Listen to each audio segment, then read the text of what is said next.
What's going on, everybody? This is your moron with the conscience, aka Conscious Moron, and I've been hearing about this upheaval with the United States Agency for International Development, right? Of course, we all know what that is, USAID.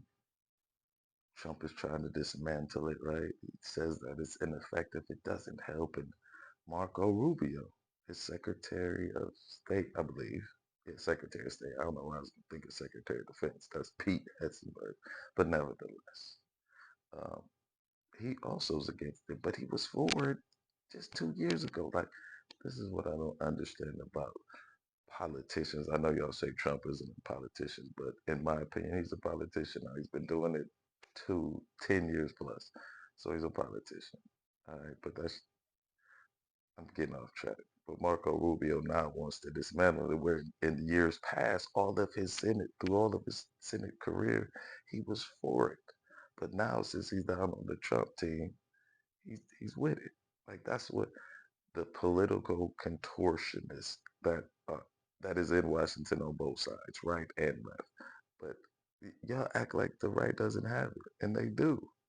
They have it just like everybody. It's prevalent in that world. It's prevalent. It's a must. But that's just my opinion. And from what I've been looking into it, it really doesn't seem like it's a lot. It's like 1% of the budget.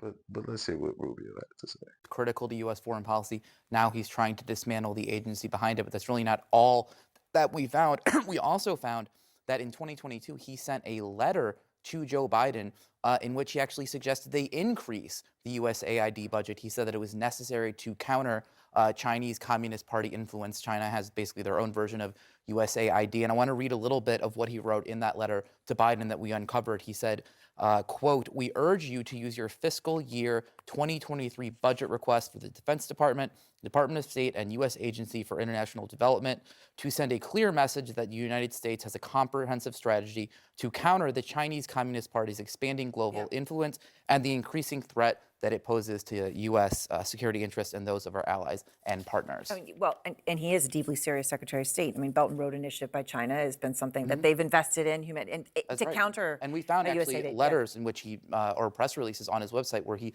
specifically mentioned that in why we need USAID. Right. So he. I love the concept of it. Yeah, sure. I love the concept, but they turn out to be radical left lunatics. But here's where it gets really interesting, and that is Marco Rubio, a very serious Secretary of State, who is also criticizing USAID tonight and just took it over as part of this. They're trying to get rid of it, so they threw it in with the State Department. That he had previously, though, praised the organization repeatedly, not just once, but repeatedly. Something he Wait a minute, did I just hear that right? clearly believed. And our K-File has the tape. So K-File's Andrew Kaczynski joins me now. So what did you find? Yeah, that's right. Now, Rubio spent years praising both foreign aid and USAID as a vital part of promoting American interest and American foreign policy. In fact, he's now basically echoing some of the attacks that he once dismissed. We found time and again across his 14-year Senate career that he was constantly praising and defending foreign aid. Let's listen to just a few of what he said over the years. Okay.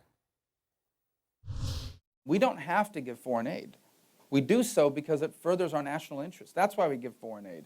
Now, obviously, there's a component to foreign aid that's humanitarian in scope, and that's important too. I promise you it's going to be a lot harder to recruit someone to anti-Americanism, anti-American terrorism, if the United States of America was the reason why they're even alive today. Anybody who tells you that we can slash foreign aid and that will bring us to balance is lying to you. Foreign aid is less than 1% of our budget.